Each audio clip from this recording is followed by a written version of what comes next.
मध्य प्रदेश के नए मुखिया बन गए हैं मोहन यादव, उज्जैन दक्षिण से विधायक हैं। जब आज बीजेपी विधायक दल की बैठक थी, उससे पहले एक फ़ोटो सेशन होना था, एक औपचारिकतावश।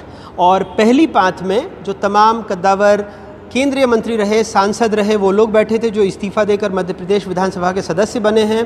दूसरी पाँत में भी कैबिनेट मंत्री जो पूर्व थे शिवराज सिंह चौहान सरकार में, वो बैठे थे।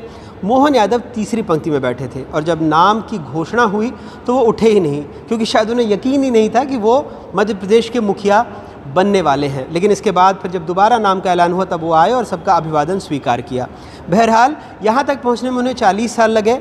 उज्जैन के एक स्थानीय कॉलेज से उन्होंने छात्र राजनीति से राजनीतिक जीवन की शुरुआत की थी। अखिल भारतीय विद्यार्थी परिषद में रहे। अगर उनके राजनीतिक जीवन में अगर लो की बात कही जाए, जो अंग्रेज़ी में एक लो आता है कि बहुत क्या एक टर्निंग पॉइंट रहा, तो 2003 में बड़नगर से वो चुनाव लड़कर विधानसभा पहुंच सकते थे, लेकिन वहां पर स्थानीय स्तर पर उनका विरोध हुआ, पता लगा नहीं लड़े। 10 साल उसके बाद अरसा हो गया। 2013 में पहली दफ़ा मध्य प्रदेश विधानसभा पहुँच पाए, लेकिन उसके बाद से पीछे नहीं मुड़े। 3 दफ़े के विधायक हैं। पिछली बार शिवराज सिंह चौहान की सरकार में उच्च शिक्षा मंत्री रहे और माना जाता है मध्य प्रदेश में उच्च शिक्षा मंत्रालय और स्कूली शिक्षा उन्हीं लोगों को मिलता है जो संघ के करीबी होते हैं। यानी मोहन यादव राष्ट्रीय स्वयं सेवक संघ के करीबी हैं और आलाकमान के भी, और शायद इसी वजह से उन्हें ये जिम्मेदारी दी गई है। अब उनके जो पारिवारिक जीवन है उससे जुड़ा एक वाक़या बताता हूँ। एक बार उनसे उनकी बहन ने पूछा कि उनके 3 बच्चे हैं, तो छोटी बहन ने पूछा कि बिटिया तो चलने लगी होगी, तो उन्होंने कहा कि घर जाकर देख कर बताऊँगा आज शाम को। खैर, ये सार्वजनिक जीवन में कई लोग रहते हैं, उनको परेशानियाँ ये आती हैं कि अपने पारिवारिक जीवन में ज़्यादा वक्त नहीं दे पाते हैं। ये एक मसला रहा। लेकिन इसी साल उनसे जुड़े 2 वाक़ये ऐसे हुए जो शायद ऐसा लगने लगा कि उनके राजनीतिक करियर पर एक प्रश्न चिन्ह लगा सकता है। जो उज्जैन का मास्टर प्लान था, उसमें सिंहस्थ की ज़मीन को लेकर वो पास करा दिया गया था और इसको लेकर कई सवाल हुए।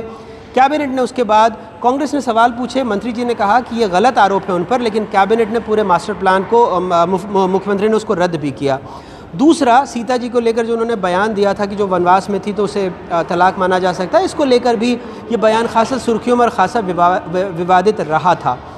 तो ऐसा लगने लगा था, लेकिन उसके बावजूद एक तरह से संघ ने और एक तरह से आलाकमान ने उन पर भरोसा जताया। हालांकि ये कहा जा रहा है कि यादव समुदाय से आते हैं और 6% उनकी आबादी है यहाँ पर ओबीसी वर्ग में, लेकिन ऐसा नहीं है कि वो पहले मुख्यमंत्री यादव समुदाय के बाबूलाल गौर।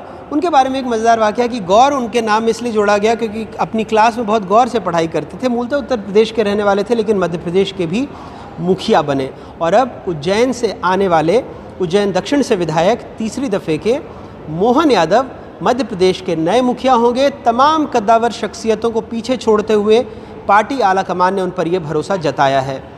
भोपाल से अनुराग द्वारी, NDTV।